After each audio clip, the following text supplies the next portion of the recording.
Welcome, my name is Matt Bell. I'm a professor of creative writing, as well as the director of the ASU Worldbuilding Initiative. It's my pleasure to welcome you to our Fall 2025 Distinguished Lecture featuring Erika Swyler, author of the novel We Lived on the Horizon.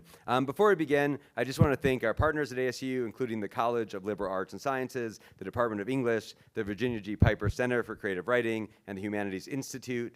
For those of you joining us for the first time, the ASU Worldbuilding Initiative emerged out of classes like the one we're in today, where we focus on writing science fiction and fantasy. Students are not only studying texts, but inventing worlds of their own. The Worldbuilding Initiative seeks to take the kind of imaginative, speculative thinking that we do in this class, work that I think of through Daniel Heath Justice's suggestion to imagine otherwise, and Ursula K. Le Guin's charge for us to become realists of a larger reality, to engage the wider ASU humanities community, as well as the broad public our university serves. If there's some way you'd like to be involved in the initiative, or if you have ideas for other activities we might undertake, I hope you'll feel free to reach out to me at any time. For today's main event, our Fall 2025 Distinguished Lecturer, Erika Swyler, is the best-selling author of the critically acclaimed novels We Lived on the Horizon, Light from Other Stars, and The Book of Speculation. Her writing has appeared in the Writer's Chronicle, Literary Hub, Vita, The New York Times, People, and elsewhere. I had the pleasure of reading We Lived on the Horizon before it was published, and I found so much to admire in it, including its inventive world building, its keen moral dilemmas, its fantastic characters. I'm including many kinds of people not normally centered in science fiction. My class, many of whom are here today, have been talking about this book for the last 2 weeks. We've had some really great discussions about utopia, about class, about climate, about lots of other things. I'm really excited to have Erika here today to talk to us about her process, about world building, and the future in general. Please help me welcome Erika Swyler.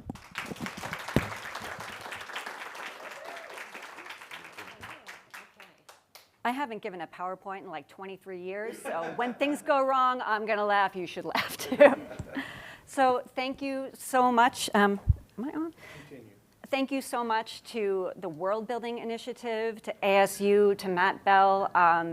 I attend these lectures online, so if you're ever in the chat or whatever, you will probably see my name. What I love about this initiative is that it is so inclusive, and it's the most hopeful thing I can think of through a humanities program that's come about in the past 5 years. So this is like the deepest honor to me, and I'm a little in awe of you. So I wanted to say that you've seen a lot of esteemed scholars through this program. I know, I've seen them. I am not one. I am an autodidact. I come to writing by way of theater. I come to speculative fiction as an omnivorous reader. I'm a lover of history to the point where volunteering at a museum, I weaseled my way into a job there. I ignore genre distinctions, and my driver in choosing what to read and what to write is curiosity. So I approach world building from that standpoint, exploration through psychology, history, a sense of play, and above all, curiosity. To me, that's what builds societies and worlds. So I'm going to read a tiny little bit to you from the book, just so you can get a sense of the type of AI and vision that this book is working with. It's just a little bit because I'm the worst at reading my own work. That's why I have audiobook narrators. So this is from the very beginning. It's Parallax. In the center of an arid and cracked stretch of land cradled by rock spires and hills long ago blasted for stone, the system known as Parallax breathes with wires in their walls, their pulse and ambient current, a tranquil electromagnetic field. They had begun not as a great expanse, but as a spark that grew with the city's population. They grew as did trees from root and branch burgeoning. Parallax is not separate from the city of Bulwark's residents and has never considered themselves to be. The system does not question function or purpose, and they are secure in their reason for existence. They ensure the lives of their residents are bettered. They are their residents. They are the city. For a city born of trauma, better is easily defined and measurable. Less infant mortality, longer average lifespans, reduction in starvation and stress-related illness, clean water, clean air. Their residents' longevity increased and their population increased. Biometric indicators of health improved, as did quality of air, water, and food. Within their walls, the markers of a successful civilization rose. Children, the elderly, and the disabled were cared for. Better is a concept of degrees. Parallax exists because humans are not skilled at differentiating between what is worth changing and what is best forgotten. Parallax monitors themselves, minding their residents, sorting data streams from the grow houses, following workers as they scan in to begin long days of walking the rows, picking, pulling, spraying, pruning, and tender turning of soil. Transport drays move through the gates at regular intervals, their weight steady, cargo constant.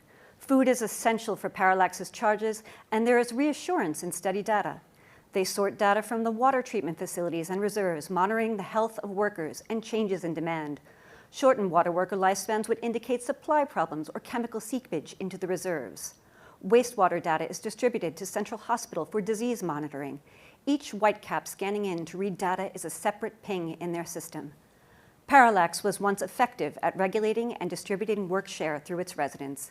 Their code was beautiful. Their data silos accumulated knowledge, history, art, kept records, and changed the shape of the valley. They were magnificent in their purpose. To be a city system is to have a heart made of humans and to be their minder. It isn't love, but it's love's kin. Purpose was, for a time, influencing incremental change so that a resident who would have once died in infancy lived until the age of 73. Societal plateaus are expected, but declines are different. They are against purpose, betterment. Declines indicate that part of Parallax's code, monitoring, method of measurement, possibly the data itself, is incorrect. Faulting code is fault in purpose.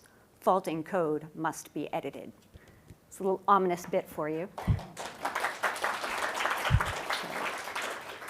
So when I began thinking about We Lived on the Horizon, if you are familiar with Margaret Atwood here, you'll see a little bit of a phrase from The Handmaid's Tale.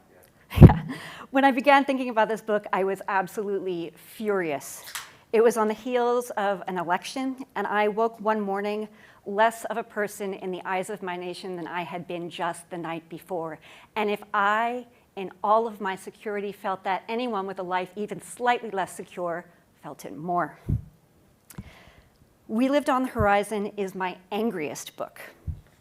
And after years of dissecting how class, technology, and government keep us from seeing one another, I found that though I started with rage, I ended at a place of deep, deep caring.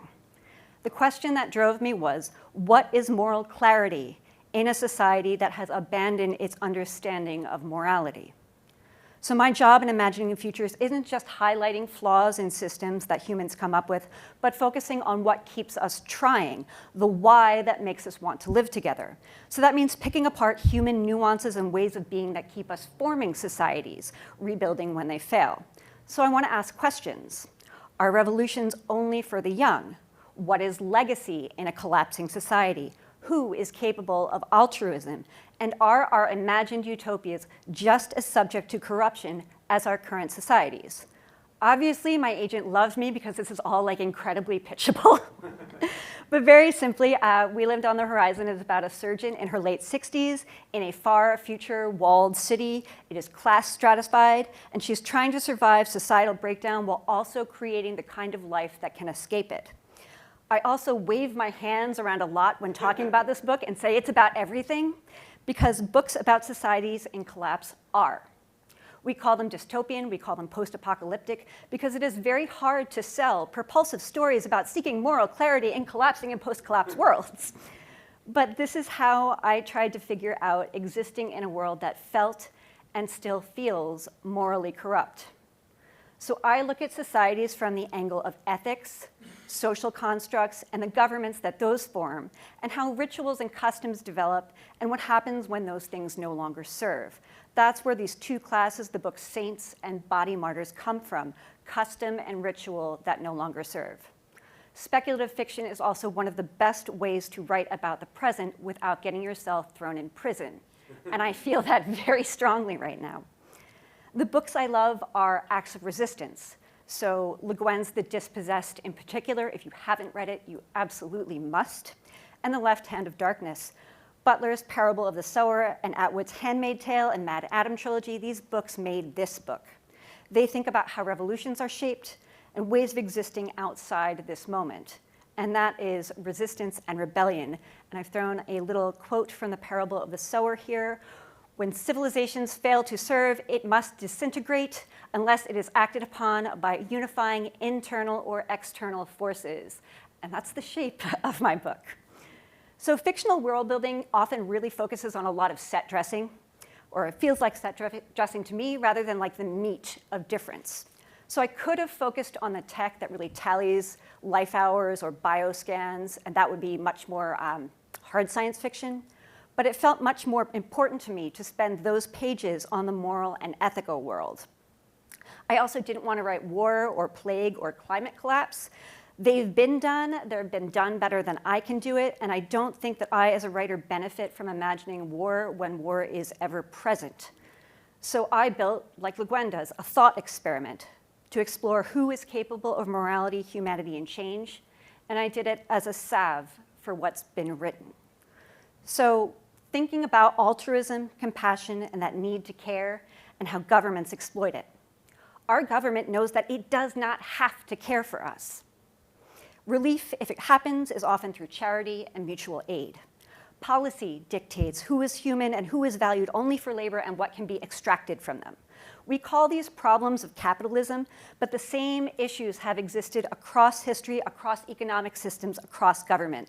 Extraction is as intrinsic to humanity as altruism, and it is a founding principle of Western civilizations. So consider the tension between the care that forms society and extraction through the structures we make to run societies. Shifts in that dynamic are where plot and rebellion comes from. So in that sense, it is speculative fiction's tendency to be dystopian. But this book, We Lived on the Horizon, is a utopian novel. Bulwark is utopia for its sainted class and for the workers with no to low life debt. And as exploitative as our present moment is, this is someone's utopia. Not mine, maybe not yours, probably Leonardo DiCaprio's, I think. He's doing pretty well. But every future is exploitable by the best and worst parts of humanity. And despite exploitation and collapse, we rebuild. And that's the beauty of the human animal. I needed to acknowledge humans as existing in a cycle of burn and regrowth, an animal with curiosity and the desire to create. So engaging with speculative fiction is also engaging with history and how change and revolution are inevitable. I dedicate a lot of time to a museum, and I do this because it's an easy way to engage people with discussions about class. Who preserves history and what gets preserved? And we all participate in history and in revolution by thinking of ways forward and how we want to live. I don't have it in me to be throwing Molotov cocktails or storming the Bastille. I engage with history and revolution by writing. As thinkers, we have to believe that an idea's reach is greater than that of a small moment of combustion. The idea, simply, we are all capable of caring for one another, and we have a moral obligation to. That is what forms and breaks societies. That's what drives the people in this novel to both build Bulwark and then destroy the society within it. So what generates a world or a book? For me, it's thinking about what I want to write towards and what I want to write against. I find that really helpful for plotting societies as well. I've got a little slide up here of a 70s classic sci-fi movie, Silent Running. It has some of the most wonderful robots in it, and if you don't know of it and you haven't seen it, I highly suggest you do. So my first spec and sci-fi reads were from my parents' bookshelves. So Asimov, Bradbury, Arthur C. Clarke, and Heinlein. They are great reads, but they left me feeling like there was absolutely no place in science fiction for me. And I'm like a really starter pack person. So it irritates me to hold sacred imagined futures that are only for straight, gender-conforming white men. These books were visionary, but even in my youth, identity structures had long surpassed them. And I know a number of you have just read The Left Hand of Darkness. Le Guin thought beyond those narrow gender definitions and exploitative societies. Butler insisted on community, on color, on women-centered stories, and Atwood imagined the ramifications of science and the pushback against authoritarianism. So books can both start and widen a crack in the wall. So I am a bit of a hater, and that's what generates a lot of my writing. These are a lot of the things that I was writing against. It can fuel you, it fuels me, and don't worry, I'll go through these one by one. If you want to take a picture, go for it, but you don't have to. So when imagining futures, I do look at past and present friction points and extrapolate, and that's what writing against is for me. And so these are the things that I'm writing against, and I'm going to go one by one. Homogeneity. So I was looking for things that were not clones and not from the Clone Wars, and this popped up, and I absolutely lost it because I cannot tell the difference between these white men either, and neither could the crew on American Horror Story Hotel. Ryan Murphy has a type. So I want to show people of different social classes and make sure that they're not default white, default male, and that the fluidity and complexity of gender identity that exists across the society is present. Complexity and variation are repeatedly legislated against in authoritarian regimes, so for me, they really needed to be at the forefront. I'm also writing against heteronormativity. These are two wonderful classic books that are incredibly straight and sort of left me feeling on the outside in a lot of ways. So much classic sci-fi is what I would call poisonously straight, and I don't relate to a world without queer people in it. And when you look at societies, a major driver of not just culture, but structure as a whole, queer people are at the forefront, inevitably. And speaking to extraction, I wanted to make sure that a queer normalized world wasn't like the marketing standpoint for this book, because checklist reading pretends to normalize. You should really just publish and read an absolute ton of books with a wide range of genders and sexualities presented as the normal things that they are. I'm also very much writing against evil tech. Some of you may recognize HAL 9000 here. So writers have spent decades writing war machines and robots and AI turning evil and going on murdering sprees, but not a single one of those books has stopped tech leaders from making theft programs and war machines. So that point to me is broken. So I'm writing against Arthur C. Clarke's HAL 9000 from 2001, and I'm also writing against Harlan Ellison's AM from I Have No Mouth and I Must Scream. Both are cornerstones of that evil, psychotic AI. I reread the Ellison pretty frequently because it is as close to unassailably brilliant as possible, while also being, for me, a really horrible, repugnant reading experience. It's like something. With the Clarke, I think it's really important to know that AI developers, current actual AI developers, keep wanting to create HAL 9000. But humans clearly are the ghost in the machine. There is no psychosis or madness. Machines aren't able to fulfill a human set purpose. That's it. So I lean on the word purpose a lot in the book. Bulwark's AI operate with a set purpose, and that's the betterment of human life within the city. The engine of the novel is humans forcing it to operate against that purpose. It's important to me that the AI not be termed psychotic or insane. To be clear, it is insulting to talk about software design and programming issues in terms of mental illness. It is offensive to humans, and it misrepresents technology as a whole. Computers do not operate like human brains, and they aren't subject to mental illness. A large language model isn't hallucinating. It's not lying. Lying implies intent and understanding of truth. It's following design. It's generating language to resemble a desired response. Error lies with designers not anticipating the output that a program can generate or how humans will interact with it. So my job became thinking of the ways that humans mess with tech, namely that we use it for extraction. And opposite that, I'm also writing against tech as savior. So we've got an active carbon capture tank there, essentially, and this fabulous lie that AI is going to lead to universal basic income. So when it comes to things like the climate crisis, there are always voices that are going to say in 5 years we will have all tech to pull all the excess carbon out of the atmosphere and large-scale plastic-devouring bacteria. And there is good science towards a lot of that, but the reality is any good or altruistic development in tech is subject to human behavior and governments. And there is no true savior tech. Vaccines were the closest thing we had to it. There are humans working towards interwoven solutions. So helpful tech, not savior tech. And that requires human-forward and planet-forward design. And that is exceedingly difficult to make under our current government and economic structures. So my world had to show that as well. This is a fun one also coming up. I'm writing against sex bots. So we have Gigolo Joe from Steven Spielberg's AI, Fabulous Jude Law, and our wonderful host from Westworld. So when it comes, in sci-fi and speculative spaces, the first and too often only thing anyone does with a robot or an AI in a body is try to have sex with it. I think that we have talked objectification to death in sci-fi, and if change were going to result from these discussions, we would be adding human rights rather than removing them. And if we buy into first, machine self-awareness, and second, a self-aware machine in a body, we have to consider how machines differ from humans. It is odd to assume that a sentient, sapient machine would desire to have sex with a human. Or that such a machine would be capable of that kind of desire when there are far more interesting things in the world for a curious machine. So my focus became on the novelty of having a body and navigating the strangeness of being asked to exist in a way you were not intended.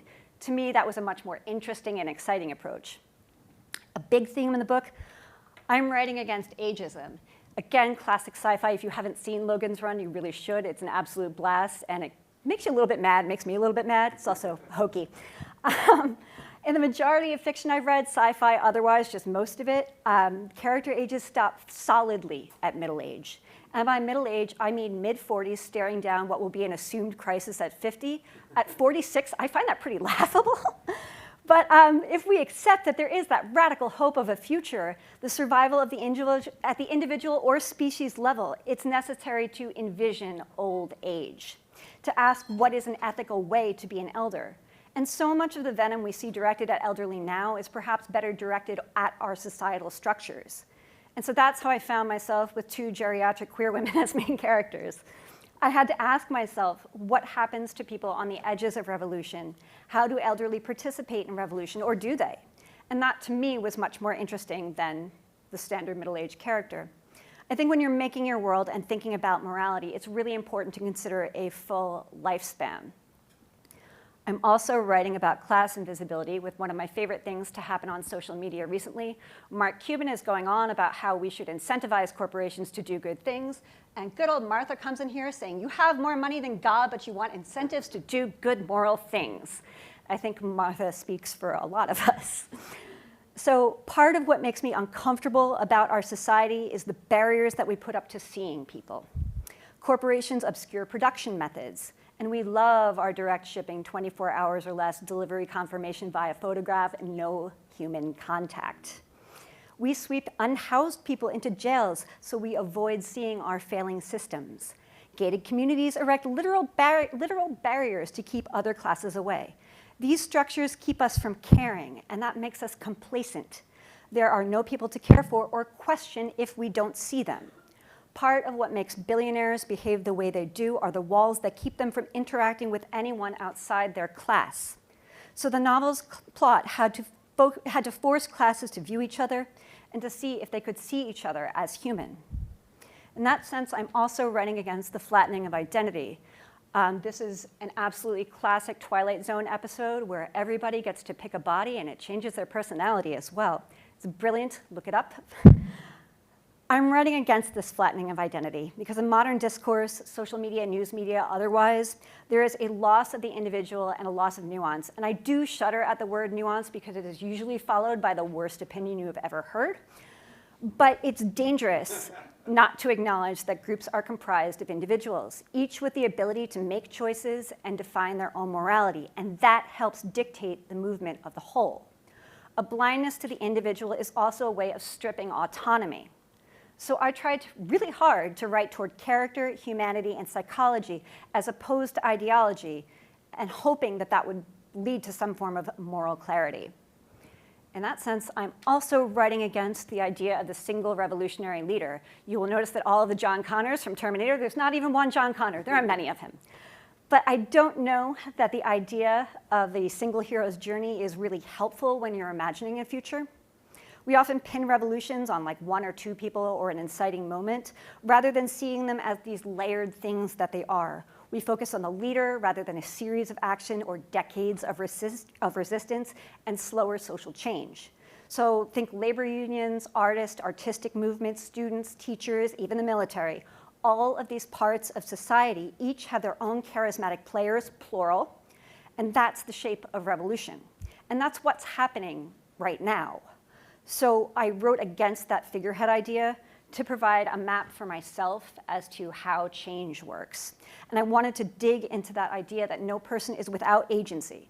And that's a trickier narrative to write than the standard hero's journey. I had to have worldview chapters that show labor as musicians, chapters from the point of view of a library, of the AI itself, so you know where characters fit in the whole of the world. Now, I want to move on to some larger points about world building in general. So I want to talk a little bit about flexibility and rigidities in societies. I think bridges, suspension bridges, are a great example of a solid, stable structure, but it also moves. If they don't move, they break. So when you're building a world or you're thinking about ours, you need to consider the need for flexibility. Examples, so think about the Electoral College and the Second Amendment. Both were necessary when written to prevent monarchy from happening again, but neither is flexible enough to work with our current reality of an enormous nation, demographics that have radically shifted, and a populace that routinely commits gun violence. And we are currently governing towards rigidity. In the book, I plan against economic exploitation by designing a system around labor, writing towards a soft idea of utopia. The pandemic proved that people don't have a great idea of what essential labor is, and we're really bad at compensating people for it. I took the idea of no labor is unskilled labor and imagined what it might be like to document and value lives based on labor. Incidentally, that is very, very bad for billionaires. Parallax is meant to be a flexible system and change how it values lives as labor changes. But what no system plans for, they can't really plan for, is all the ways that humans exploit what they design. So it's humans who stop parallax from being flexible. It's humans that cause any system to stagnate and rigid things snap. And now I'm going to move on to designing a machine intelligence. I've thrown Asimov's laws up here. I could read them all off for you, but you will find them in any iteration on the internet 1.5 million times. They're pretty much canon. So when it comes to AI and designing parallax and ultimately this character Nix, it is good to keep Asimov's laws in mind. A lot of sci-fi and even current AI developers still rely on them. I want to note also that Asimov did revisit his laws, so he also saw some need for flexibility. I wanted nuanced machines that wouldn't really trigger that uncanny valley response that we get a lot, or that fear feeling. And I didn't want them to fall into that psychotic or sociopathic misnomer. So that meant relying on what I knew about machine networks and thinking about things like plural consciousness. So there's some great examples for like Star Trek fans. You're going to think of the Borg. If you read a lot of sci-fi, you might think of some of Anne Leckie's ancillary books. In the ancillary books, a war machine sort of incorporates bodies and peoples into its consciousness. It's really, really interesting. So I wanted different, but I also needed something recognizable. So I leaned into the plural pronouns for the plural consciousness, but I also attached hexadecimal colors to their communication. And that added a layer that only the machines would understand, but would also possibly be recognizable to humans as a little bit of synesthesia. So it's alien, but familiar at the same time. And a thing that I always wanted explored more in depth is how an artificial intelligence would adapt to being in a humanish body. So we process everything through our bodies, every trauma, every thought, every emotion, every sensation. So what is it to have something cloud-based jammed into a single body? How does it learn to navigate space? What does sensory input do to a consciousness like that? To me, a large consciousness with many different aspects jammed into a single form or identity without really understanding what it was before or what it will become is the metaphor for the modern nation. The US operates under a single name, to the rest of the world a single identity. But we are so many parts, we are so many different cultural identities, including all of the ones that we try to erase. So the struggle with writing Nix was to figure out how to write many, how to write a consciousness as it becomes aware of what it's losing, and whether or not the thing it is becoming can retain any of what it was. And that's the struggle of world building, of building a future. Speaking with one voice shouldn't mean that forgetting that voice is comprised of many. And we have the utopian problem that we encounter when we are writing utopias/dystopias. So when we're creating the novel's idea of life valuation, I was thinking about Eat the Rich and the capitalism is the problem discourse that anyone who has been on social media over like the last 15 years has come across. I focused a lot on healthcare, medical debt, who has access to treatment, and whose society seems fit to die. These are some of the US's major pinch points.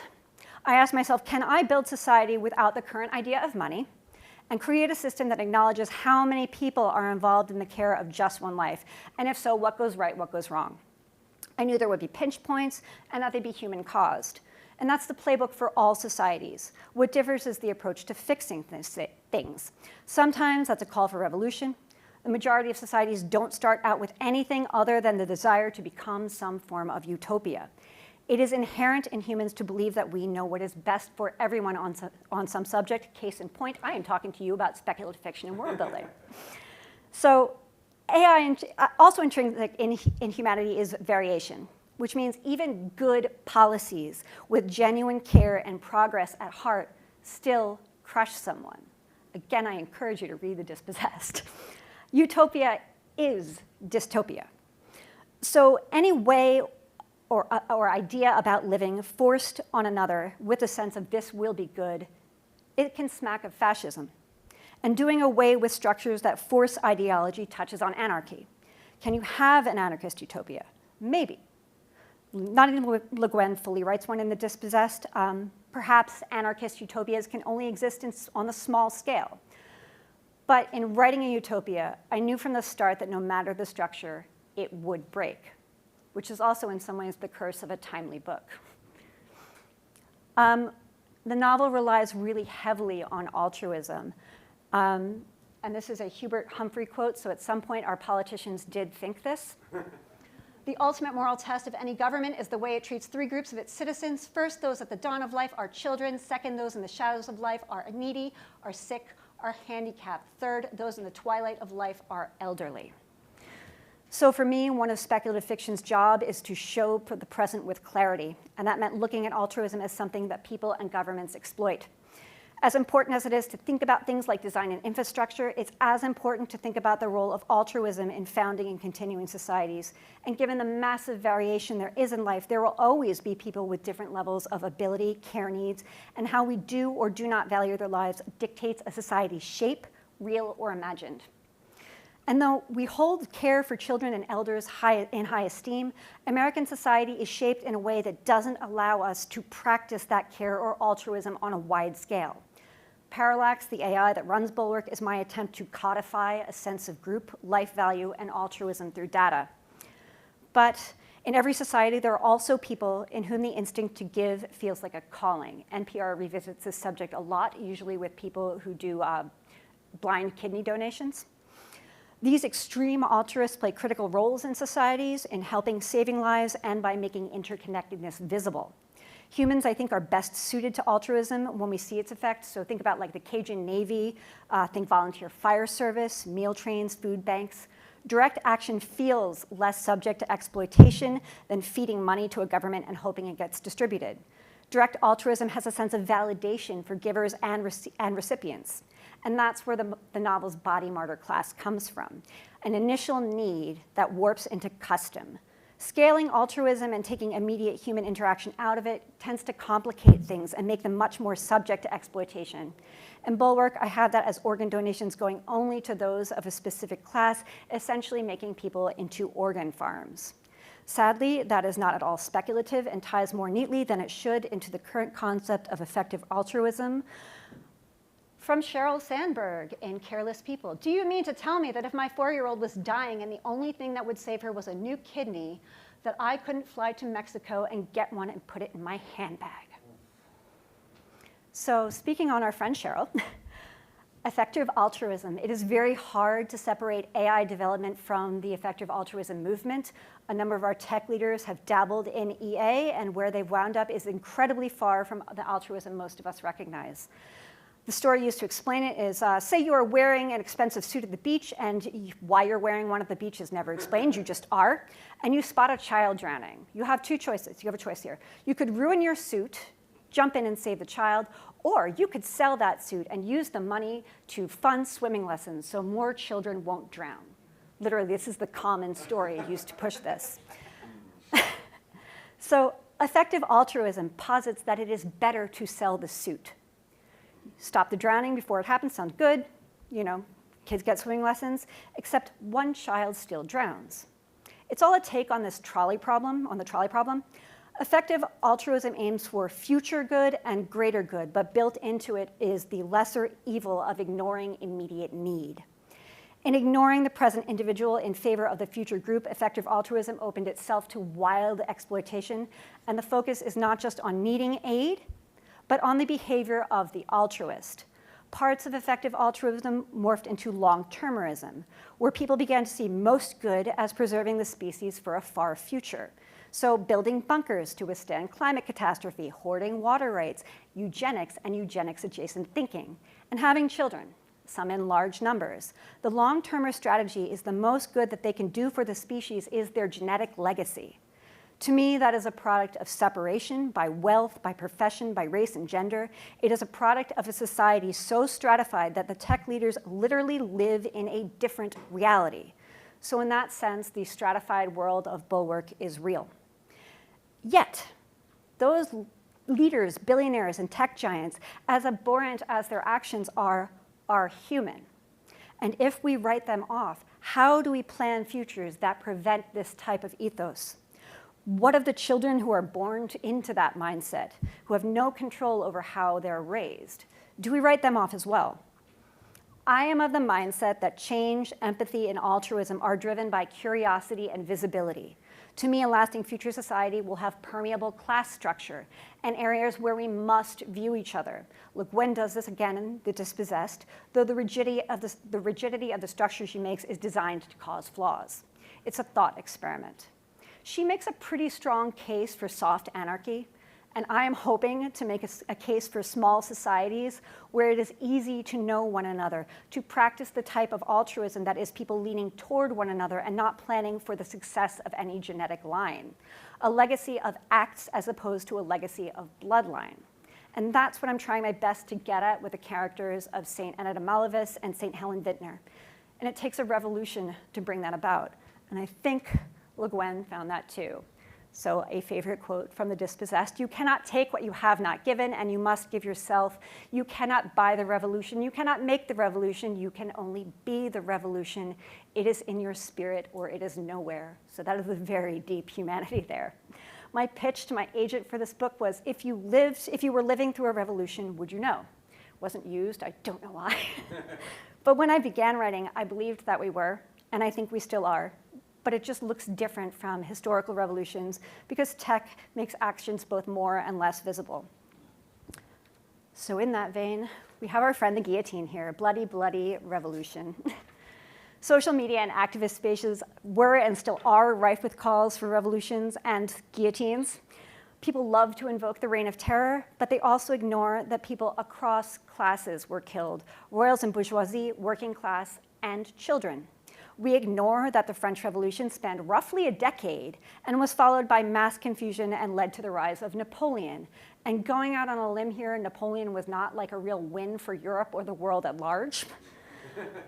In writing a world with revolution, I think it's really helpful to have a character, say a historian or a library, with real knowledge of how revolutions work, and that not everyone is throwing Molotov cocktails, and that decent people find themselves on the wrong end of a guillotine. Death is a price of revolution, and it is worth considering that loss of life a true loss, a soul stain. What allows us to execute anyone is the combination of oppression and dehumanization to weigh life values in a way that we abhor. Incidentally, that would bode really badly for billionaires. The only way I can think of to survive a revolution is to strive for it to be as bloodless as possible, to strive to be our most and best human selves, to embrace that part of us that wants to build societies and care for one another. So what is our most human? I think Autonomous, a book by Annalee Newitz, has some really interesting takes on that, and who gets to be human, who gets to be considered life. Very, very interesting. We are at a phase of medicine that may eventually force us to ask what constitutes a human. My book plays with that through grown bioidentical limbs and organs, tech that we are much closer to now than a true sapient or sentient AI. We can extrapolate organ replacement to the point where humans encounter the ship of Theseus problem. In thinking about who or what is human, I think the best way to highlight those difficulties and definitions were through a non-human character, similar to how people who see whiteness most clearly are people of color. Annetta putting her AI assistant, Nix, into a body creates a being that is entirely outside Bulwark's class structure. outside the debt structure. So who better to see the faults than someone who doesn't operate in that? There's also no better vehicle to show the dehumanization that body martyrs go through than someone who takes no benefit from their sacrifice or labor. Over the book's course, Nix changes because of their exposure to bulwark, to revolution, to a body martyr who has been exploited, to a human who has embraced machine thinking. By novel's end, Nix has a better sense of what it is to be human and alive than most of Bulwark's residents. Our society designs policies that encourage dehumanization, sometimes for political power, sometimes for resource extraction, sometimes to excuse murder. In designing a potential soft utopia, especially after revolution, or if you're living through one, it is necessary to plan against dehumanization, against class, race, gender, and age barriers. Planning toward humanity should mean a broadening of rights and perhaps eventually a broadening of our definition of human. The act of care keeps us human more than anything, organs, cybernetics, or otherwise. And finally, is there hope? So I've thrown a Psalm for the Wild built up here because it is, I don't know, it's almost hope punk, I want to say. Is that, yeah, it's a really hopeful idea of future in AI. I started out saying I was writing this book to find moral clarity and how I wanted to live in interesting times. I'm happy to say I have found no clarity, except that we have to do everything to erase class barriers, and that doing so will require radical acts of not just kindness, but self-sacrifice. And recognizing that the people we dehumanize are human and part of the scope of existence, be they unhoused, disabled, elderly, very young, or even billionaires. And in being human, they possess the potential for change and curiosity. It is our responsibility to build societies in which the extreme ends of class cannot exist. And while drafting, I found myself wondering what a flexible world that could survive its own crashes might look like. It involved slow, regulated tech growth. It involved a town that feeds itself. It involved a place where difference was accepted and expected. In writing, for me, a very entry-level person, the moral cure for fascism began to feel like embracing and planning for radical difference. I think, as I thought when I sat down to write this, that we are living through a revolution. How much we feel it on a day-to-day basis is directly related to what class we belong to. And yet we, with our autonomy, get to decide who to include, who to understand, and ultimately how we wish to be. Thank you.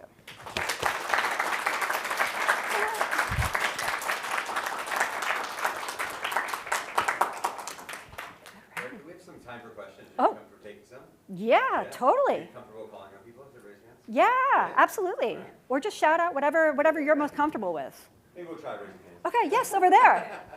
Something that I noticed personally was like a very strong theme of loneliness that really like permeated the book. Hopefully this isn't too personal of a question, but was that a result of the election? Yes. I think also it's fair to say my political leanings are quite different from the area where I live. So things kind of fell out. I said, oh, wow, I really am sort of an island out here. There's also, a lot of this was written during the early stages of the pandemic, so there was a lot of isolation that way. And I think when I try and write, the books I like to read are books that I think bloom. And so this started out in a lot of ways with a very claustrophobic feel, literally confined to a house. And then it grows from there, and the characters grow from there. And I think the loneliness in some ways also softens a little bit towards the end as these characters' feelers go out a little bit more. So yeah, I do see isolation as akin to loneliness and claustrophobia in that sense as well. So yes, you nailed it. I am not personally very lonely at the moment, but as a writer, I think we definitely are at times. Yes? I'm really curious. Oh. We have a number of viewers online, so if you could just quickly paraphrase the question. Oh, excellent. Okay. Yeah, so that question that I just answered was, was the loneliness present in the book resulting from the election that sort of set it off? And yeah, in a roundabout way, yes. I'm a creative writing major and minoring in philosophy, and one of my favorite classes is philosophy of mind. So when I read this book, I wondered, when you were conceptualizing the novel, how much of it did you have to actually kind of think about the moving from theoretical and going into characters in the world, because I have trouble with, I get stuck in the theoretical and I can't shift between those modes. Yeah, I think so. This is how do you translate between the philosophical and theoretical into character and actual action. And so I will say in editing with my agent, large portions were crossed out saying, Erika, you cannot just go on a philosophical rant here. So then it sort of got worked into dialogue and it gets worked into the internal monologue a little bit. But every philosophical principle has a way that someone walks through their life with.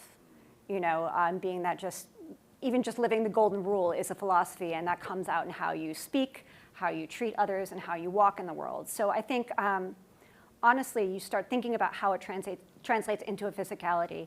And since I also do come from the acting world, the first thought is always how does an emotion present itself in the body? And that's the same thing with a philosophical thought. How does, stoicism present itself in a body? How does that present itself with, a romantic partner, that sort of thing? So try to move it into dialogue maybe, and then see how it comes from there if it doesn't work so much. Yes, down in front. It's kind of a basic question, but which part of the book was the hardest for you to write? Oh my gosh, what part of the book was the hardest for me to write? Finding Nix's voice was really difficult for me because it starts off very inhuman. They start off super inhuman and super leaning into plural. But I wanted to make it relatable, and I knew that their voice had to change a lot over the course of the novel because they are physically changing and changing as far as thought. So working through the progress of that was many, many drafts, and I want to say so many ditched beginnings. Like, this book has probably had 16 beginnings, and until I could really find the voice that felt like it could fly. I'm a very voice-focused writer, so that for me is always going to be the thing I spend the most time on because it lets me get momentum to write the rest of a book. Yes? There's a lot of religious undertones in this book. Body martyrs, saints, Yes. even parallax as a sort of divine, omniscient entity. What role did you see religion playing in serving your world building? Sure. So to paraphrase for folks, what role did religion play in world building? It played a huge role in world building. So I was raised an atheist. I'm one of those sort of outsider people, which kind of led me to be really fascinated with everybody's religion and almost in a lot of ways non-judgmental because it's just, hey, this doesn't affect me. This is something I can study, And the area where I grew up was really intensely Catholic, a lot of Italian folks, a lot of Irish folks, so it just kind of bled into my world understanding. At one point, the machines in this book had their own religion.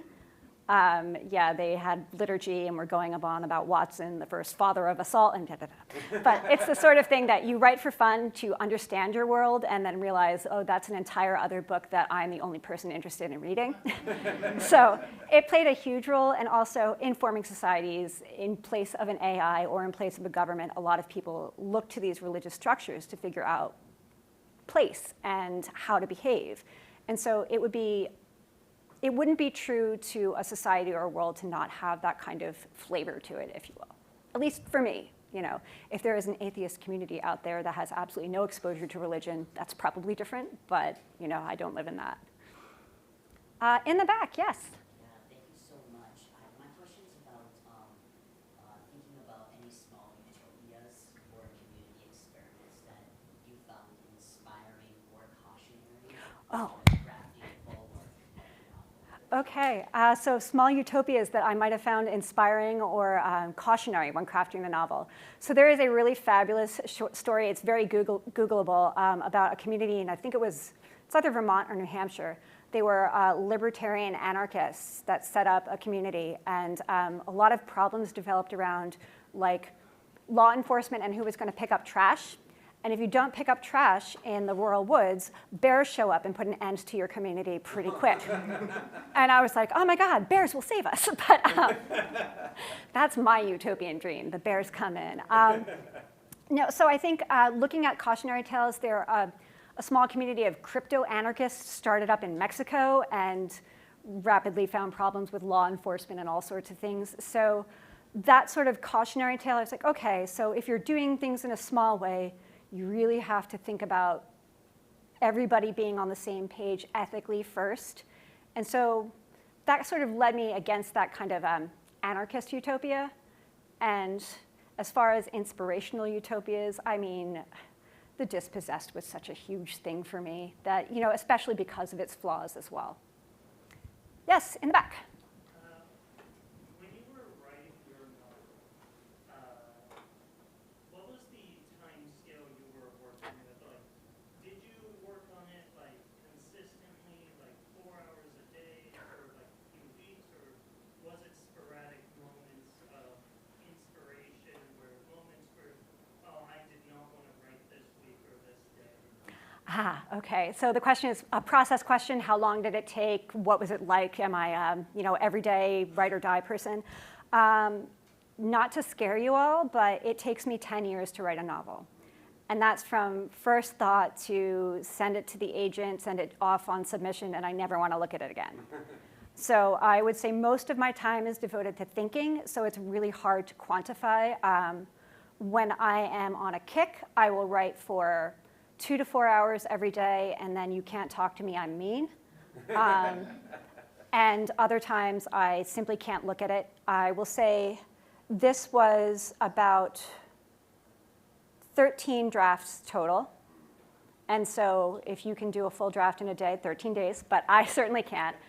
The actual physical writing of it, probably about 5 years, and not every day because my brain doesn't work that way. As you can tell, I pull in a lot of influences from all over the place, and that takes time, and that takes processing time as well. So if you can write every day, and that's your habit, and it's generative for you, absolutely do that. If you are a spurt writer, that is also totally fine. It takes what it takes, and there will always be readers, so there's no real rush, you know? I hope that's encouraging. Yes? What's the best advice you have for anyone who wants to become a writer, or anyone who what number one piece of advice you would give to like someone who's just starting out with like writing and wants to like write a novel? Okay, so what advice would I give to anyone starting out writing who wants to be a writer? The standard advice is read as much as you possibly can. I will say the negative voices are always very loud when you're a writer. I don't know anyone who puts down a sentence and thinks, this is awesome. If they are, I have suspicions about the quality of their writing. So I will say the one thing that does keep me going is, as varied as we are as a species, none of us is entirely unique. So if you are writing for yourself, you are writing for another person out there. You know, so that is a real motivating factor. We are writing to connect, ultimately. It's not just, you know, I'm very lucky in that this is a brag, I don't have a desk drawer novel. Because I will work something to the point where I am sure that this is the clearest thing that I want to say, which means, and I'm sure of it, which means somebody else out there needs that as well. So we are very unique, but not entirely unique. That's the best advice I have, if that's any help. Okay. Again, yes, in front. George R. R. Martin has this sort of two conceptions of world writers, gardeners and architects. Is this something you're familiar with? Yes. How would you think of yourself as an author? Do you think you're more of a gardener or an architect? Okay, so for internet folks, do I consider myself a gardener or an architect, a la George R. R. Martin's theories? None of the above. Yeah, so I was talking with Matt about this yesterday. I'm kind of a magpie. So I'm not creating anything new. I'm not letting anything else grow. I'm pulling together. I'm amassing from different areas. So that's why this book is really hard to define in a lot of ways, because it's a murder mystery. It's a little bit of a romance. It is a dystopia and a utopia and all of that, because these are what I read. You know, these are where I'm taking inspiration from. It's also a revolutionary book because I'm pulling from time that way. So I don't necessarily think I'm a gardener or an architect. I'm a junk compiler, and you can dig through and find the thing that's your treasure. Yes?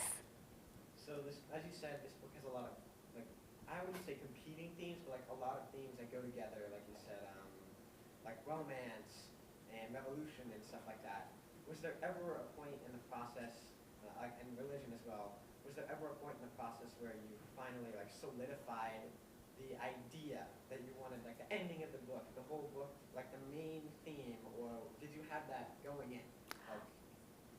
So did I have a main theme going in or a real outcome for it, because it is such a wide book?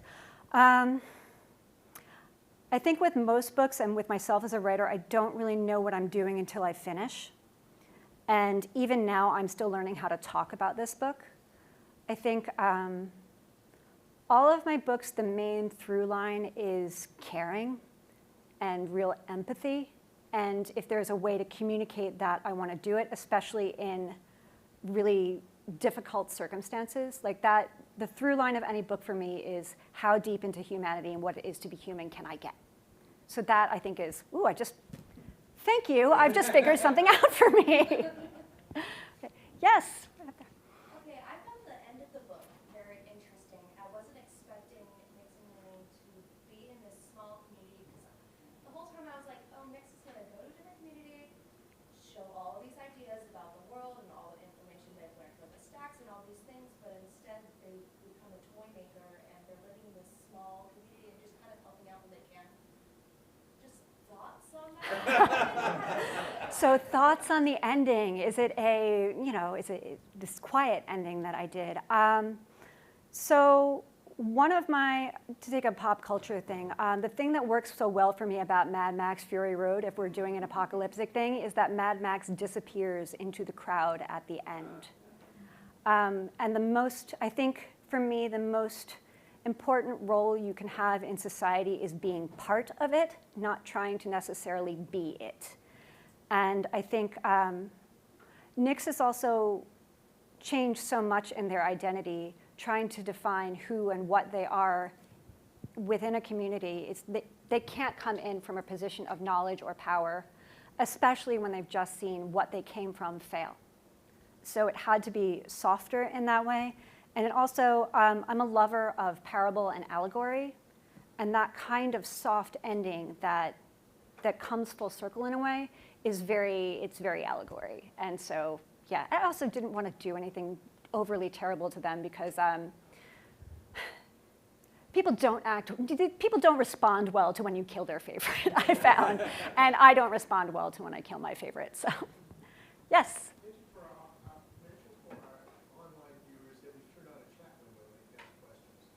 Oh, excellent.